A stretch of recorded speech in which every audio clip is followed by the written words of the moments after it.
Hi everyone and welcome to Brick Arena. In this video I'm going to be taking a look at my Bricklink store.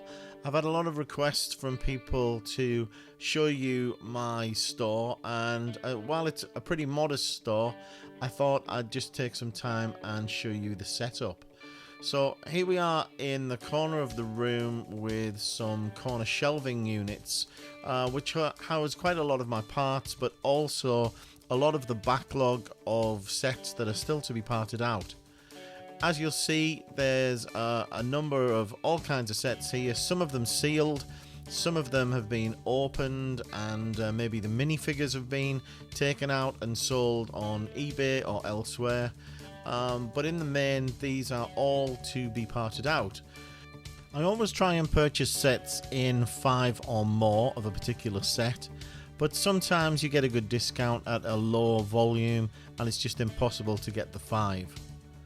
Now in this other cupboard I've got more of the same in terms of sealed sets, and also some that have been opened with the minifigures taken out and sold elsewhere. There's a real mix of sets in here, with pretty much anything that takes my fancy whenever I see a good discount. But I have to say that superheroes are always one of my favourite themes to get, because the minifigures are just such a good seller. I keep some of my packing materials in this cupboard as well, along with some Ziploc bags in various sizes that I use for packing the materials. At the bottom you'll see a few more sets and some IKEA frames for mounting some minifigures. The containers I'm using here are from the Wham organizer range, and they come in a number of different sizes, and each size has a different number of compartments as well as size of compartments. I find them really useful and they look great on the shelf as well. If we take a closer look at one of the organizers, I'll talk you through my labeling system. You'll notice that with each of the organizers I give them a specific code, typically a 3-digit code that identifies each size of organizer.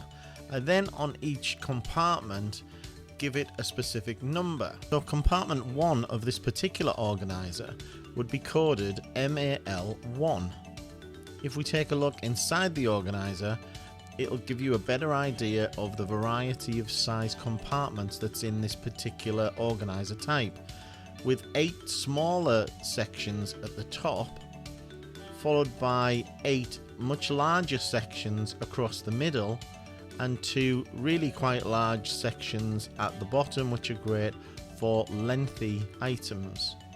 I'll try and put a link to these organizers in the description below. The other type of organizers that I use are these Rayco 44 drawer dividers, and again these have a variety of compartment sizes, and you can buy dividers to separate out the drawers further so that you can get more parts in. Of course, it's always ideal to have 1 drawer per part, but when you're a smallish store and space is at a premium, it's good to pack in as much as you can in each of the drawers. There's 4 more of these Rayco units in the shelving unit on the far wall, and I intend getting another 5 to go on the wall where my desk is. Now there's some classic sets there that are new and need to be parted out, and similarly at the bottom there's more sealed sets with some advent calendars and other things. On my desk is my laser printer and some decent quality weighing scales, as well as the essential button to control the audio system, so I've got some music to listen to while I'm parting out. At the side of my desk is some packing materials, which are really used for minifigure sales and also some small parts. On the shelf behind me I keep a variety of different size transparent cups, and these are used in the parting out process so that I can put different parts into the different cups.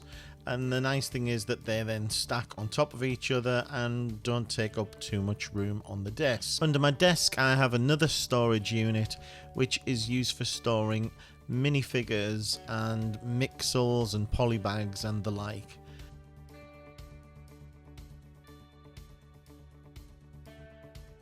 Most of the minifigures are sealed and are identified by touch, but in some instances I do tend to put a cut in the back of the minifigure packet where the creasing is and just identify the parts there and then reseal them. Here we've got some Mixels that I managed to pick up at quite a good price. I think I got these in a Tesco for about 75p, and they tend to be really quite good sellers sometimes, or are good for spare parts. Now these classic boxes at the bottom are used really for bulk storage, and you'll see in this particular one I'm using it to just simply store some polybags. There's some Leicesters and some Alien Conquest polybags in this particular creator box, and in others I will store some bulk brick, and I'll tend to put them in bags on their sides so that I can see each specific colour, and I can simply pull out the bag if and when I need some bricks of that particular colour. Now this room has a cupboard at the back which I use predominantly for packing materials, where I keep bubble wrap and bubble mailers and some empty boxes that I use for shipping.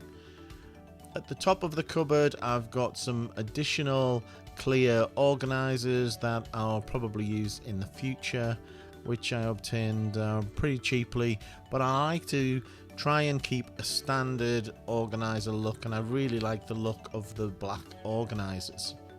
So that's it. I hope you enjoyed a quick look at my Bricklink store. If you liked it, remember to hit that thumbs up button and subscribe to the channel, and I'll be following up with more Bricklink videos in the future. Bye for now.